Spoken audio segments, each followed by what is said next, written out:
اللہ الرحمن الرحیم۔ سید Islamic teacher کے بھائیوں اور بہنوں، السلام علیکم ورحمۃ اللہ وبرکاتہ۔ پیارے بھائیوں اور بہنوں، امید کرتا ہوں آپ جہاں بھی ہوں گے اللہ تعالیٰ کے فضل و کرم سے خیر و عافیت سے ہوں گے۔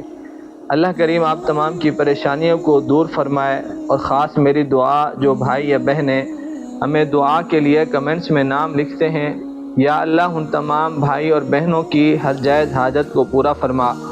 جو بیمار ہیں ان میں سے ان کو صحت کاملہ عاجل عطا فرما۔ جو بے اولاد ہیں ان کو نیک صالح اولاد عطا فرما۔ جو رشتوں کے اعتبار سے پریشان ہیں ان سب کو نیک رشتے عطا فرما، آمین۔ پیارے بھائیوں اور بہنوں، آج جمعرات کے دن کا ایک بہت ہی خاص اللہ تعالیٰ کے ناموں میں سے اللہ الصمد کا وظیفہ لے کر حاضر ہوا ہوں۔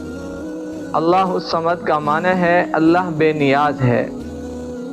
سب سے پہلے میں آپ کو یہ کہنا چاہتا ہوں کہ جو انسان درخت کے اوپر ہو اور ایک ٹہنی پر بیٹھا ہوا ہو اور اسی ٹہنی کو وہ کاٹ رہا ہو، تو دیکھنے والے بھی کہیں گے کہ دیکھو یہ کتنا بے وقوف ہے کہ جس شاخ پر بیٹھا ہوا ہے اسی شاخ کو کاٹ رہا ہے۔ اور اگر کوئی انسان بھی اسے کچھ نہ کہے تو پھر کیا ہوگا کہ یہ کاٹتے کاٹتے خود ہی گر پڑے گا۔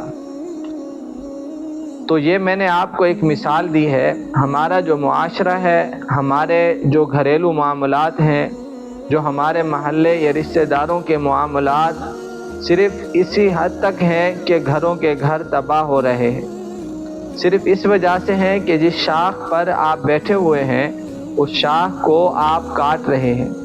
مثلاً آپ کے چھوٹے چھوٹے بچے ہیں، آپ کی بیوی ہے، آپ کے چھوٹے بھائی بہن بھی ہیں، آپ ایک گھر کے سربراہ ہیں، اور آپ اپنی آنکھوں سے سب کچھ دیکھ رہے ہیں کہ میرے بچے کیا کام کر رہے ہیں، میری بیوی کیا کام کر رہی ہے، میرے چھوٹے بھائی بہنیں کیا کام کر رہے ہیں۔ دیکھنے کے باوجود آپ کہتے ہیں کہ مجھے سمجھ نہیں آ رہی، لا علم ہو گیا ہوں۔ تو وہ اس کے سامنے سب کچھ ہو جاتا ہے جو نہیں ہونا چاہیے۔ جس شاخ پر میں نے آپ کو مثال دی ہے، یہی کہ جس شاخ پر بیٹھا ہوا ہے اسی کو کاٹ رہا ہوتا ہے۔ تو یہ سارا خاندان آپ کی شاخ ہے اور آپ خود ہی کاٹ رہے ہوتے ہیں۔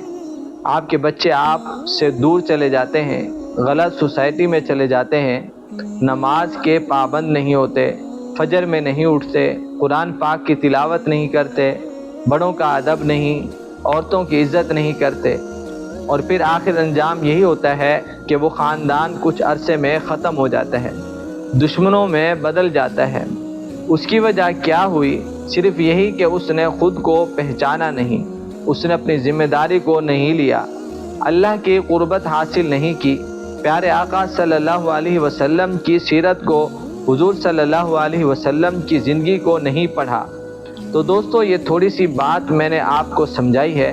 امید ہے جو بھائی جو بہنیں میری ان باتوں کو سن رہے ہوں گے، انشاءاللہ سب اپنی سوچ کو بدلیں گے، اپنی ذمہ داری کو سمجھیں گے، خود کو بدلیں گے، گھر کے ماحول کو ٹھیک کریں گے۔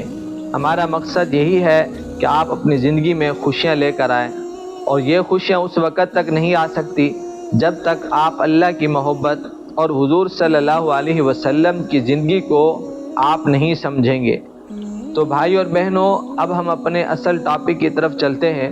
اللہ الصمد، جس کا معنی ہے اللہ بے نیاز ہے۔ جو بندہ اس اسم کو پڑھتا ہے اس کے گھر میں رزق کی فراوانی ہوتی ہے۔ یہ ایک ایسا نام ہے جس گھر میں پڑھا جاتا ہے تو اس گھر سے بیماری ختم ہو جاتی ہے۔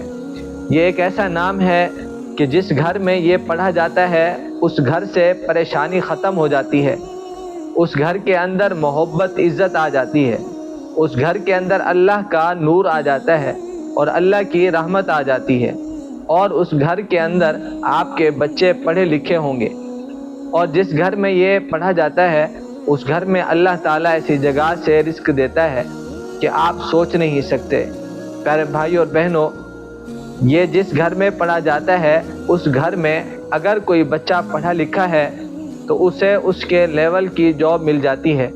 جس گھر کے اندر یہ وظیفہ پڑھا جاتا ہے اور اس گھر میں بچی کی شادی کا مسئلہ ہے تو نیک لڑکا مل جاتا ہے، جس گھر کے اندر یہ پڑھا جاتا ہے اور اس گھر میں لڑکے کی شادی نہیں ہو رہی، کوئی اچھی لڑکی نہیں مل رہی، تو انشاءاللہ نیک بیوی ملے گی اس وظیفے کی برکت سے، اس اسم کی، اس نام کی برکت سے۔ تو دوستو یہ ہیں فائدے اللہ الصمد کے۔ اب یہ وظیفہ کیسے کریں گے؟ آپ نے جمعرات کو عشاء کی نماز کے بعد باوضو قبلہ رخ ہو کر، عورتیں گھر میں کریں، مرد حضرات مسجد میں کریں بہتر ہے، یا کوئی ایسی جگہ کہ آپ سے کوئی بات نہ کرے وظیفے کے دوران۔ آپ نے اول آخر 3 بار درود ابراہیمی نماز والا پڑھ لینا ہے، اور پھر دایاں ہاتھ اپنے سر پر رکھ کر ایک تسبیح اللہ الصمد کی پڑھنی ہے، اور پھر اس کے بعد آپ نے اپنے ہاتھوں کو اللہ کے سامنے اٹھانا ہے، اور جو بھی مسئلہ ہو، جو پریشانی ہو، جو مشکلات ہوں، دعا میں اللہ کو سنانی ہے۔ انشاءاللہ اللہ آپ کو پیارے حبیب صلی اللہ علیہ وسلم کے صدقے ایسے نوازیں گے کہ آپ تصور بھی نہیں کر سکتے۔ اللہ ہم سب کو عمل کرنے کی توفیق عطا فرمائے، آمین۔ اللہ ہم سب کا حامی و ناصر ہو۔ السلام علیکم ورحمۃ اللہ وبرکاتہ۔